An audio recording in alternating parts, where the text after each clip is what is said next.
buenas tardes a todos y a todas. Primero, nuestro agradecimiento por estar aquí. Nos congrega la presentación del segundo tomo de las obras del maestro Alfonso Rangel Guerra.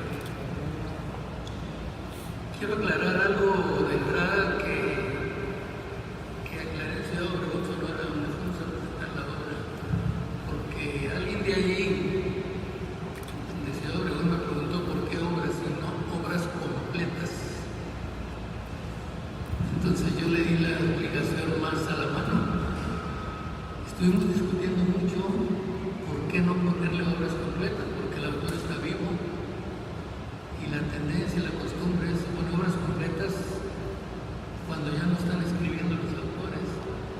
Pero el maestro está procesando dos libros más, así es que decidimos ponerle obras. Por eso el título.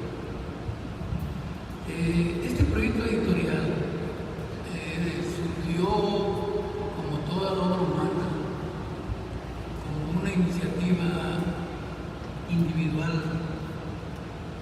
del rector Rogelio Garza Rivera. El año pasado dedicó el año a una serie de homenajes en honor a que el maestro Rangel Guerra cumplía 90 años.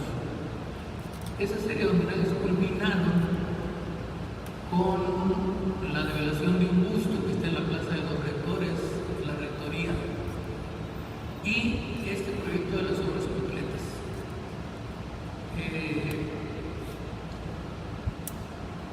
Toda obra, decía yo, ustedes lo saben como yo, tiene o obedece a iniciativas individuales, pero también coronan con esfuerzos colectivos.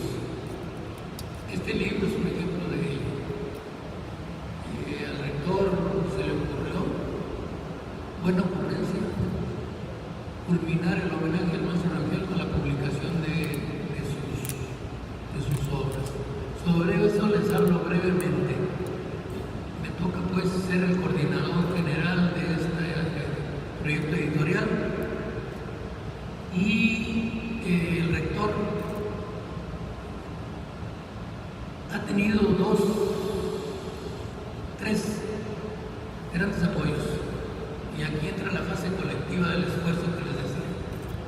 Uno es el secretario de Extensión y Cultura, el doctor José Celso Garza Acuña, que ha puesto todo su empeño y voluntad en seguir trabajando en este proyecto.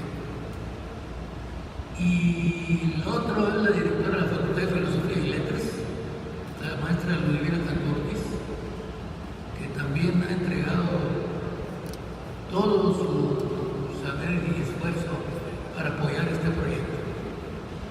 Y un tercer factor de este esfuerzo colectivo, yo lo menciono porque casi nunca se menciona, no se acostumbra, es el equipo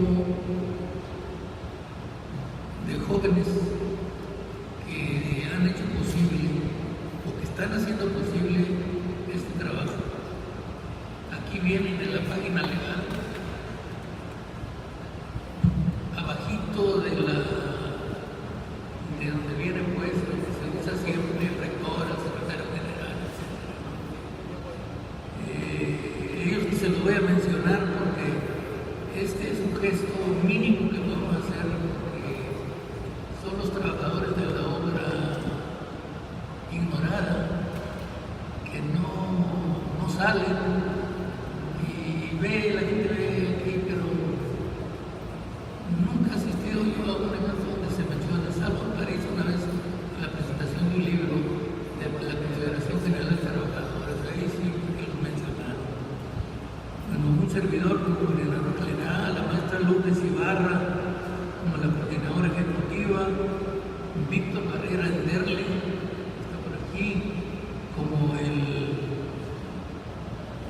asesor editorial, Daniel Jorge Sanabria Barrios, él era el director de la biblioteca del TEC, renuncia y ahorita está como director de la biblioteca del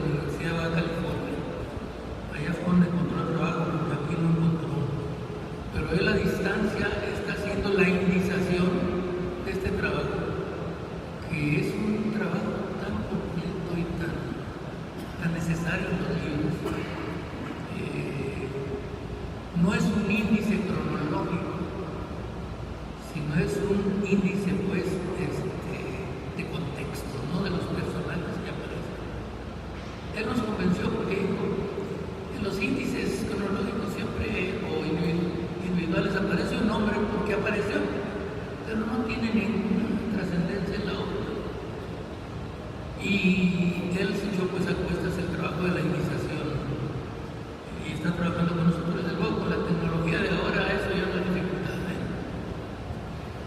Y luego tenemos en la captura y corrección a Jorge Eduardo Jerezano Luna, que fue la primera pérdida que tuvimos, porque renunció al terminar este segundo ejemplar, por motivos personales nada más.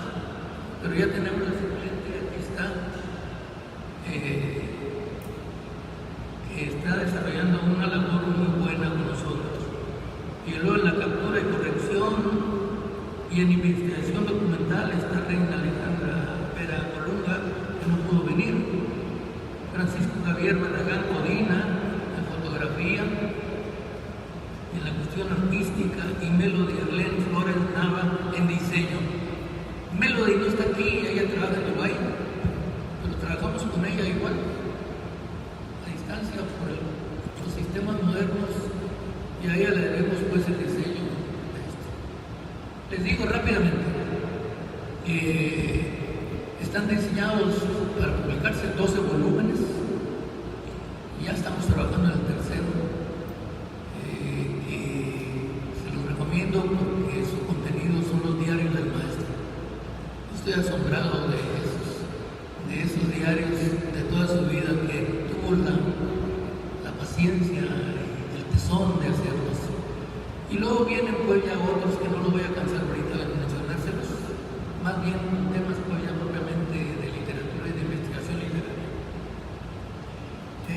Este trabajo, si ustedes ven la contraportada, fue arropado con mucho entusiasmo y decisión por instituciones muy nacionales, como el Colmex, el Colegio de México, la UNAM, la NUIS, la Asociación Nacional de Universidades, y la Facultad de Filosofía. Voy a terminar esto recordándoles unas palabras que dijo el rector refiriéndose al maestro Ángel Guerra, el último intelectual humanista que nos queda de aquella brillante generación. Ya se fue. Así es que vamos a escuchar, pues, a los presentadores. Me voy a permitir ceder el uso de la palabra a una maestra del tecnológico, que me dijeron que era muy buena para estos trabajos. Vamos a escucharla.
Viene porque Reyes le responde a su tocayo, como lo llama casa a casa y un abrazo de su amor. Y eso dio el título a la primera serie. Cuenta el doctor Rangel, en una entrevista que aparece posteriormente, que ellos se conocen en 1955 con motivo del jubileo literario de Alfonso Reyes, porque descubrieron una publicación en 1905 de Alfonso Reyes y entonces estaban preparando en la Universidad de Nuevo León un libro de homenaje. Y esto es lo que empieza o lo que abre el diálogo, que cada vez se va nutriendo hasta ver cómo va evolucionando la amistad literaria. Y entonces todo sale y todo surge como el resultado de páginas sobre Alfonso Reyes, que bueno, se publica en el 55. Entonces hubo ciertos elementos que me empezaron a gustar mucho. El primero de ellos es cómo Alfonso Rangel, estas son mis manías de crítica literaria, pero cada vez, y es muy emotivo, cada vez que va a hablar de algo más personal, siempre lo primero que hace es hablar de su máquina de escribir. Y eso es lo que le da pie a un diálogo mucho más íntimo con Reyes. Le dice, perdone usted la tachadura, dice el maestro Rangel, perdone usted la tachadura de esta carta, pero mi máquina se ha portado muy mal cuando escribo. Y entonces empieza, ¿no? En otra ocasión, que también, bueno, una parte muy importante en este volumen es el viaje a París, que por lo que se lee en las cartas fue un momento muy emotivo, un momento de mucha formación y de mucho crecimiento. Y tras su regreso, Alfonso Reyes le dice así como que, pues, responde, ¿no? Hay que hablar un poco más. Y le contesta, una vez más, hablando de la máquina de escribir, que pues para una generación joven como la de nosotros, que estamos todo el día con el iPad en la mano, pues nos remite a ese otro momento. Le dice, el cambio me ha dejado sin la máquina de escribir, y veo como éstas se han vuelto algo imprescindibles. Este instrumento, en particular, deja imposibilitada la mano derecha para escribir por cuenta propia, si así puede decirse, ¿no? Disculpándose. Y entonces, bueno, después de este viaje a París, una vez más, vuelve a excusarse y decir, vuelve a hablar de su máquina de escribir y le dice, regresa de París, el maestro Rangel, y dice, las letras no pueden desprenderse de su sombra. Al estar en París, me pareció una manera muy bella de hablar de las ciudades cuando se conocen literariamente y está la sombra, ¿no? Y vemos todo eso en este viaje a París. Y dice, y tras su regreso le dice, ahora, en la tranquilidad de la casa, entre mis muebles y mis libros, he tendido un puente espiritual hacia aquella hermosa ciudad que me acogió durante tantos meses. En este momento, la máquina de escribir descansa sobre mi escritorio, donde tengo desplegado un mapa de la gran ciudad. Entonces, eso un poco nos da cuenta de todo el proceso literario, ¿no? Pero uno de los elementos que vemos en la correspondencia es que entre los tocayos, como se empiezan a llamar, de casa a casa, las actividades, la vida intelectual, la vida profesional, todas las actividades, de repente llega un momento en que la vida le pesa a los dos y tienen tanto que hacer y se disculpan y se escriben. Pero como las cartas lo llaman con la misma insistencia. Y entonces, bueno, va evolucionando y es muy, muy emotivo ver toda esta transformación de cómo se encamina a gestar un proyecto, a cómo van creando una amistad. Y un momento clave, que a mí me parece que es uno de los momentos de más sinceridad de Alfonso Reyes, es cuando sale la cuestión del Nobel. Entonces, por lo que se ve, es que está nominado al Nobel Alfonso Reyes y no se lo dan. Y al parecer la prensa fue terrible, ¿no? Terrible. Y Alfonso Rangel, bueno, le está viendo cómo poder juntar las cartas, haciendo toda una labor. Y al final, en un momento muy honesto de Reyes, dice, estas derrotas no humillan, no ofenden y tampoco establecen precedentes en contra. Son palmos grandes. Me extraña que no se sepan estas cosas. Vivimos en un México tan lejano del mundo He quedado enteramente satisfecho y agradecido a la Universidad de Nuevo León y demás instalaciones y personalidades nacionales y extranjeras que me han puesto en una altura que yo nunca soñé alcanzar.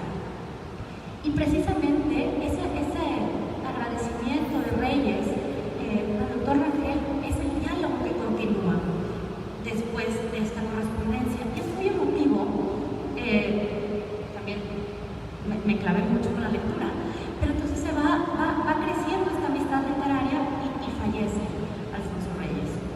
Y entonces la continúa su esposa y es un momento muy emotivo, porque ahí está, ¿no?, el diálogo que se estaba gestando, que vemos como ese mismo diálogo que inicia desde el 55 ha sido uno de los hilos que ha conducido la obra de Alfonso Rangel, y tenemos aquí evolucionando esa amistad, y eso es algo muy, muy bonito de apreciar. Y entonces cierro esta reflexión sobre esta primera parte con una frase que le dice Alfonso Reyes, dice: a los amigos de Monterrey nunca se les dice que no en esta casa, que me pareció muy emotiva. Entonces esa es la primera serie de correspondencias. La segunda cambia un poco el tenor y también es muy divertida, porque entonces es un momento donde, a iniciativa de Alfonso Rangel, invitan a la doctora María del Carmen Millán y el que en ese momento era su esposo, Sergio Fernández, pues es lo que entendí, a dar clases. Entonces se ve todo claro, quienes hemos estado de profesores invitados en otras universidades, toda esta negociación, una clase, dos clases, abrieron dos clases, subimos el sueldo y si no, entonces se ve toda esta negociación y también una vez más empieza la amistad. Y hay un detalle que me pareció muy divertido. María del Carmen Millán viene a dar un curso que se llama Curso General de Literatura Hispanoamericana. Es muy interesante ver cómo le manda el programa de clases, lo que va a dar, y entonces le pide que por favor le consiga los libros para la biblioteca, y están en todas estas planeaciones, vienen, están aquí. Y al momento de irse, se queda el asunto de la calificación de los alumnos. Entonces, al parecer en este curso, debió haber sido una profesora muy estricta, la mitad del alumnado reprobó, la mitad. Y entonces le dice: pero el resultado no fue bueno, le dice María del Carmen Millán, ni mucho menos. Pero si desertó el 50%, el asunto va mal. Me extraña de ella, que ha sido muy empeñosa hasta el último momento. Otro compañero, quizá por sus preocupaciones prematrimoniales, no pudo resolver sus problemas escolares, pero irán a pasar esta oportunidad, no escribirán nunca esas 10 páginas necesarias para pasar su examen. A mí sinceramente me resulta inexplicable. Y aquí sale una faceta, porque lo que he leído, ¿no?, es del doctor Alfonso Rangel, un gran humanista, un gran pensador, pero también un profesor, verdaderamente entregado a sus alumnos. Entonces le escribe y le dice: no, o sea, le escribe y le dice: mire, le voy a explicar lo que pasó con los alumnos. Y toda esa explicación, que los que estamos en aula y estamos todo el tiempo que sí, esto sí, los alumnos sí se entregaron, vemos esta parte del profesor que marca generaciones, que realmente se preocupa por sus alumnos, y eso para mí me resultó una faceta extraordinaria. Le dice: no, el alumno bravo, pues ya le dije en la carta anterior que se casó y entonces está arreglando sus problemas, y empieza a defender a sus alumnos, y es una faceta que, no sé, a mí me pareció sumamente tierna, y le pone sin asunto a negociar. Cuando esto suceda, le dice: sin embargo, me han dicho que están trabajando sobre estos temas que presentarán en una fecha próxima. Cuando esto suceda, se los mandaré y me hará de nuevo el favor de enviarme las respectivas calificaciones. Punto final al asunto. Me pareció esta faceta que me gustó mucho. Y por último, para ya pasarle la palabra a Caput, la última serie de cartas, la que tiene con el escritor Sergio Fernández, es muy distinta, es muy emotiva y tiene es la pasión del lector. Claro, tenemos las negociaciones del salario, que porque me van a pagar 4,000 y no 6,000, y que por favor y consigan otro trabajo. Está todo eso.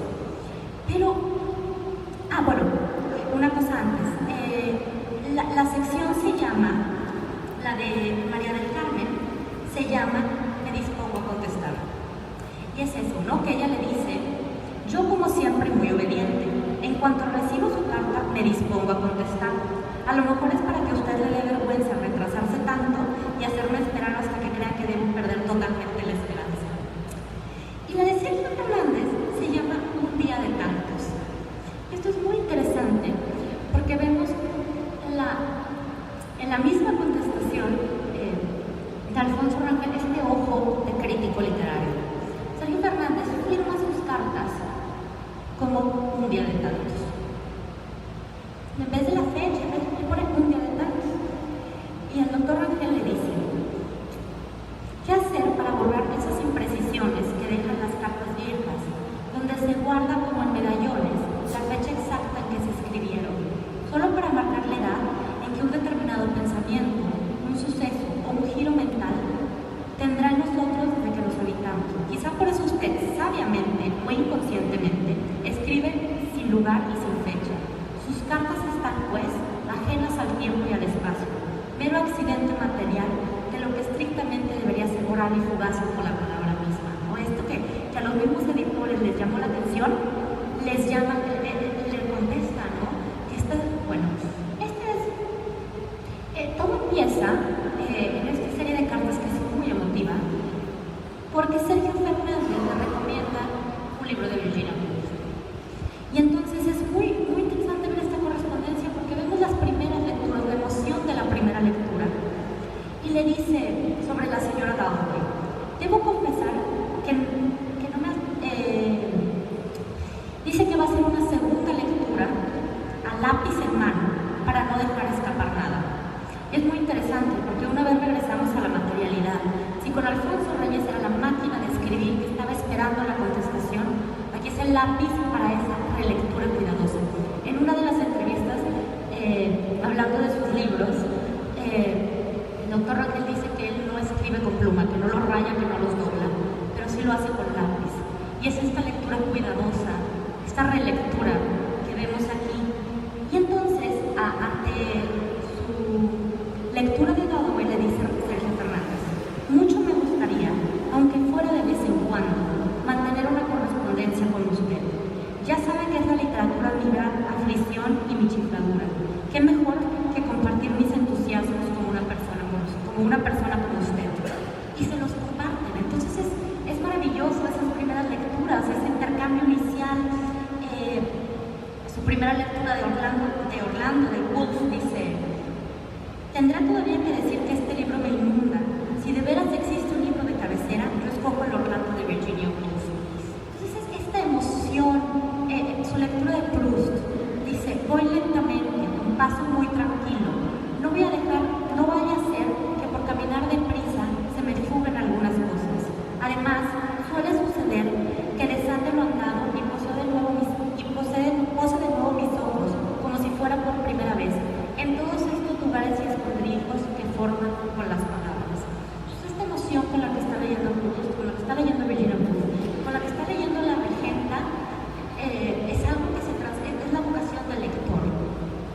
Y hay otro episodio que los invito a que lo lean, sobre los signos perdidos. Entonces Sergio Fernández le manda su novela y la respuesta es muy cordial, es de amigos, pero a la vez está diciendo: ¿por qué esta soledad de tus personajes? ¿No? Entonces, es un diálogo muy interesante que nos da cuenta de tantas facetas que, no sé, es entrañable. Muchas gracias.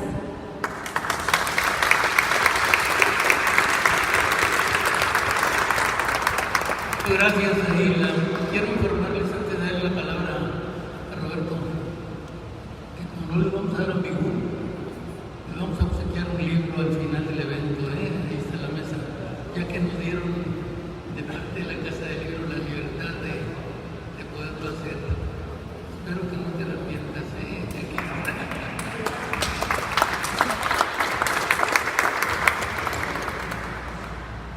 Bien, para que el homenaje de esta noche sea doble, les propongo seguir de cerca Ensayo de una vida, conversaciones con Alfonso Rangel Guerra del maestro Celso Garza Guajardo, porque la idea de que una vida puede ser un ensayo entraña varias circunstancias, ¿no? Primero necesitamos una definición de ensayo, la cual nos la da el maestro en esta conversación. Dice, es un proceso de búsqueda y encuentro. Dice uno, bueno, ¿de búsqueda y encuentro de qué en una vida? Pues parece ser que es la búsqueda y el encuentro de una forma dentro de la circunstancia que nos tocó vivir, que es la circunstancia de Ortega y Gasset, que a menudo nos recuerda. Esa forma, esa vida, esa empresa intelectual se desarrolla en distintas etapas de la cultura y la educación de México, lo cual la vuelve muy importante para comprender lo que fue la segunda mitad del siglo XX, no solamente entre nosotros, sino en el país en general. Entonces, pues, la vida como ensayo serían las respuestas creativas que el ser humano da a su circunstancia. Ese ensayo, el ensayo de esa vida, de esa circunstancia, iría de la mano también con la reflexión. Él cita a Machado, dice, bueno, sí, se hace camino al andar, pero al andar se reflexiona. No solamente se trata de dejarse vivir. Y para reflexionar, él dice, lo importante es el humanismo. La definición del humanismo que defiende el maestro sería la de Alfonso Reyes. Dice Reyes, no, el humanismo no es una teoría, es una actitud, es una conducta propicia al respeto, desarrollo y enriquecimiento del humano. Y nuestra tarea sería poder conectar este pensamiento con nuestra comunidad. A eso está entendiendo como humanismo, ¿no? Celso Garza Guajardo lo ubica al doctor Rangel Guerra, lo ubica como este punto intermedio entre la filosofía de la cultura práctica de Rangel Fría y la cultura universal de Alfonso Reyes. ¿Dónde se prueba esto? Se prueba en esa circunstancia de la segunda mitad del siglo XX, que estaría marcada primero por las crisis culturales de la Segunda Guerra Mundial, que él nos recuerda que van a ser constantes a partir de entonces, el retraso del pensamiento filosófico en el mundo hispánico, el cual se corrige, nos recuerda, con la revista de Occidente, y por otro lado, por los esfuerzos entre establecer las líneas de comunicación entre la comunidad y el humanismo. Entonces, mi aportación a la charla sería que esa vida ensayada tendría 4 momentos, 4 etapas. La primera sería la etapa formativa. En esta etapa formativa encontramos a un estudiante de bachillerato que se encuentra con que el bachillerato aquí en la ciudad tiene solamente 4 áreas: medicina, ingeniería, química y derecho. Para una persona a la cual no le gustan las matemáticas, según lo confiesa, y quiere acercarse a la historia y a la literatura, la opción idónea era el derecho. Y luego, en otra entrevista con el maestro Picos Bobbio, señala que el pensamiento filosófico en la ciudad le debe mucho a los licenciados. Entonces, valdría la pena en algún momento detenerse en las implicaciones de esa declaración, ¿no? ¿Cuál sería la filosofía o el humanismo practicado por estos licenciados de la generación de Raúl Rangel Frías? Y a mí me parece que la respuesta estaría en la formación de instituciones en las cuales el doctor se forma. Entonces, eso uno, ¿no? Está esta etapa formativa del bachillerato, un bachillerato abierto a las humanidades, en un espíritu universal. Estaría también esta etapa formativa con los recuerdos del padre, escuchando a Félix Fulgencio Pallavicini, que era el secretario de Educación, ¿no? Comentando o que fue el secretario de Educación, comentando las noticias de la Segunda Guerra Mundial, que acá era solamente un eco, y despidiéndose con un hasta aquí hoy, continuará mañana. El cine imperio y todas las películas que él veía y cómo marca esta generación. La escuela de verano, donde nos dice, escucha intelectuales de la talla de José Luis Martínez, de Agustín Yáñez, no sé, de los grandes pensadores mexicanos, y dice, bueno, eso me nutrió. Entonces lo que vemos es a un estudiante de bachillerato de Derecho, empapándose del humanismo, cuando él dice que en su casa la lectura no era algo que se cultivara de tiempo completo, ¿no? Y la revista de Occidente nos va a dar noticias de cómo fue que la revista de Occidente llega a la Facultad de Filosofía y Letras gracias a las negociaciones que en ese entonces Raúl Rangel Frías, como rector, me parece, si no me equivoco, hace para que todos los libros y revistas de humanidades lleguen a la facultad. Y entre ellos está la revista de Occidente, que fue lo que forma a toda esta generación. Entonces tenemos la etapa formativa. Un segundo momento sería la etapa creativa, y es cuando él se incorpora a la administración de la facultad, de la recién fundada Facultad de Filosofía y Letras, y ahí la experiencia de una facultad naciente lo marca, porque empieza a hablarnos de los cursos de idiomas, los cursos de ética, en fin, este servicio se transforma también en cómo vamos resolviendo la vida cotidiana en esta ciudad que nos va a recordar más adelante, es tan impermeable a este tipo de actividades, ¿no? Tenemos la Facultad de Filosofía y Letras, pero tenemos vida universitaria, en la cual se empieza a soltar la mano para hacer reseñas, para hacer crítica, en fin, que va a ser también un muy buen ejercicio para lo que va a venir después con la revista de la Asociación Nacional de Universidades de Educación Superior, ¿no? La revista de la Educación Superior, de la cual ahorita hablaremos. Entonces ahora tenemos a una persona que no solamente se ha nutrido de estas instituciones, sino que además participa de su formación. Y finalmente está este llamado a hacerse cargo de la rectoría o tras la caída de José Alvarado, y él entra del 62 al 64. Durante ese ejercicio de administrar la universidad, entra en contacto con las ANUIAS, ¿no? Y ahí es donde es invitado a primero poner en orden las cuentas. Hay un pasaje muy interesante donde él dice, bueno, lo primero que tuve que hacer es tomar la heroica decisión con los 8,000 pesos que había en caja, ir de universidad a universidad a pedirles que a estas universidades pagaran sus cuotas, ¿no? Para de esa manera tener autonomía económica y empezar a hacer todo lo que se tenía que hacer en el plano de la educación superior.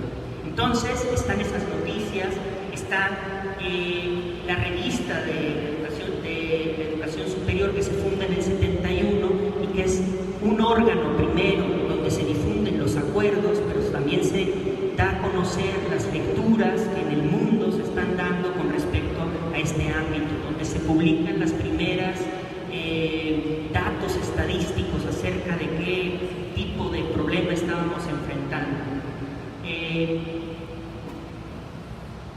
El mismo año que funda esta revista, se le llama para que se venga a apoyar ya como parte de la Secretaría de Educación Pública, venga a ver un problema que estaba acá, y él participa de la creación de una nueva ley orgánica, ¿no? Enfrenta la autonomía universitaria, es investigador del Colegio de México, en fin, esta es la parte donde él, toda esta educación que adquiere dentro de las instituciones de su principal interlocutor, lo dice en algún momento, mi principal interlocutor era Raúl Rangel Frías. Después esto lo lleva al ámbito nacional, ¿no? Esa es la parte creativa, ¿no? Y una etapa de madurez donde, como la tradición que él de alguna manera establece, que dice en alguna parte, desde Fray Servando hasta Raúl Rangel Frías, y ahora tendríamos que incorporarlo a él, es tratar de ser el vínculo entre la cultura y la comunidad. Y me parece que el vínculo, porque estas 4 etapas están cruzadas por estos 2 ejes, sería la educación, ¿no? La educación como ese momento en el que la obligación de transmitir lo que sabemos se cumple en el aula, en la oficina, en los proyectos editoriales, en fin, en todo lo que él se dedicó. Y yo no quisiera cerrar la presentación sin dejar de leer esta cita, ¿no? Dice que tiene que ver ya con nosotros. Si necesitamos que esta ciudad sea capaz de valorarse a sí misma, pero no por unos cuantos, sino por muchos, es decir, debe de ser una comunidad que cobre conciencia de su valor, y cuando decimos que una comunidad cobra conciencia de su valor, es porque sabe cuáles son sus valores y quiénes los representan. Una ciudad que no identifique a sus poetas, a sus pintores, a sus músicos, que no identifique igualmente a quienes ejercen las tareas del espíritu, esa ciudad no tiene cabalmente completo el círculo de la cultura. Bueno, ese círculo de la cultura lo completa el maestro Alfonso Rangel.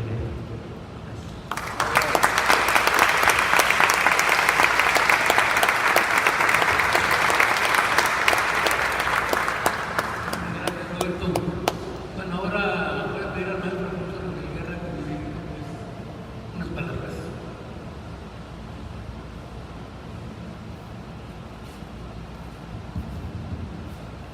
Buenas tardes.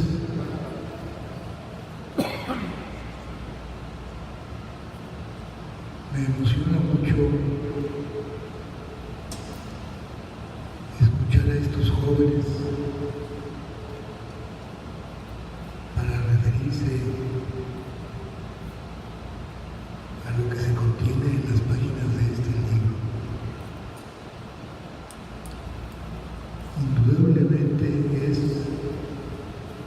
interesante descubrir cómo cada mente, cada persona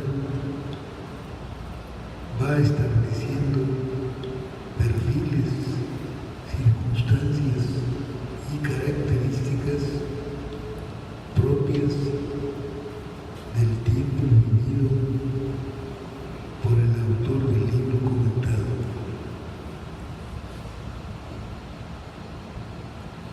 Sin embargo, quisiera decir además que la tarea comunicativa y expresiva tiene que ver también con el pensamiento vivo y actuante de la persona. Sin duda, una lectura conduce a una visión y a un comentario propios del contenido y derivados de la presencia de la palabra escrita y hablada. Sin embargo, es posible que la vida muestre sus territorios y sus componentes como una visión de tarea continua y también haciéndose propiamente en lo que va siendo la realización del día con el día.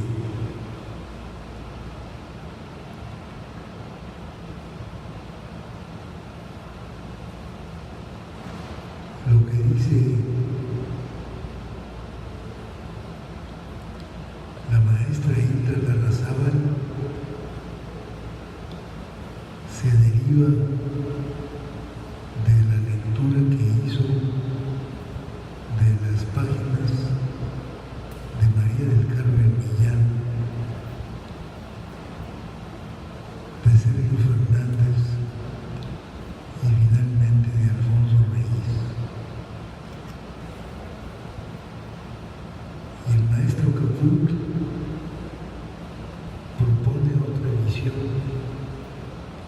y otra composición de conjunto muy diferente, que tiene que ver en principio con el libro de Celso Garza Guajardo, Ensayo de una vida, que son las entrevistas que me hizo hace ya muchos años.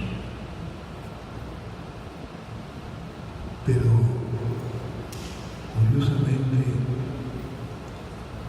la vida se manifiesta en otras territorios y propuestas de tal manera que la acción pensante se compone finalmente de la derivada composición del testimonio vivo.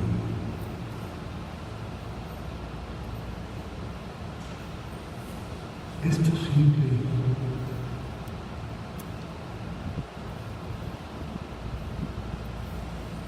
que cada lectura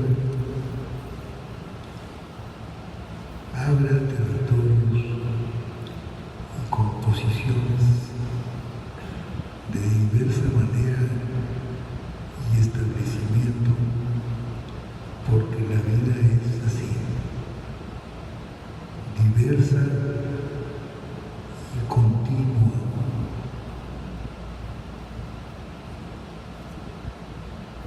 Por eso no podemos esperar que un libro concluya con lo que hace un lector, porque otros lectores verán otras visiones y otra composición de conjunto,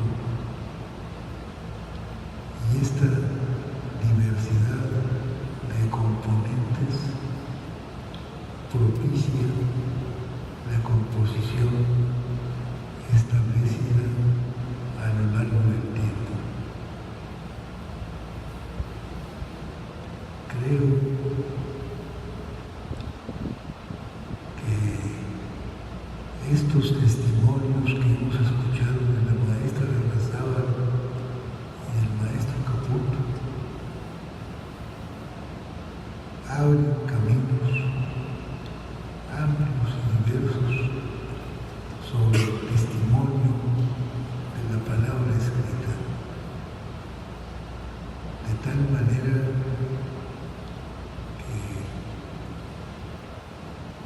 no puede esperarse que la lectura de una persona propicie solamente una sola visión de conjunto,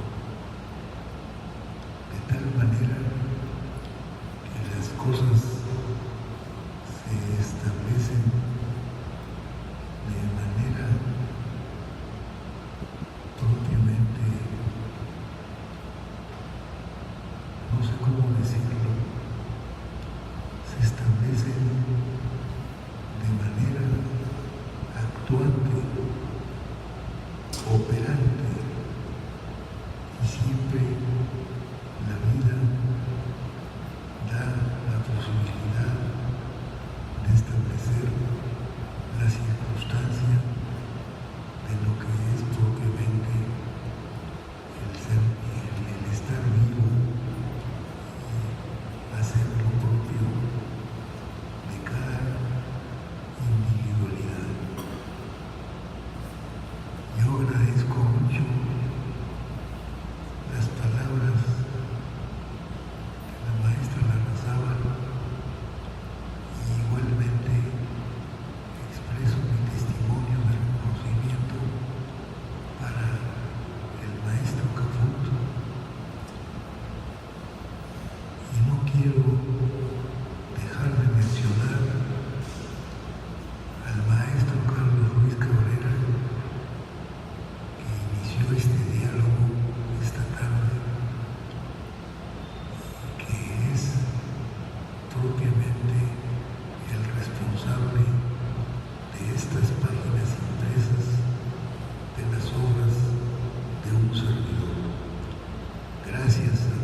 Muchas gracias por acompañarnos. Ahí están los libros. Y si quieren aprovechar al maestro para que se los dediquen, no lo dejen ir.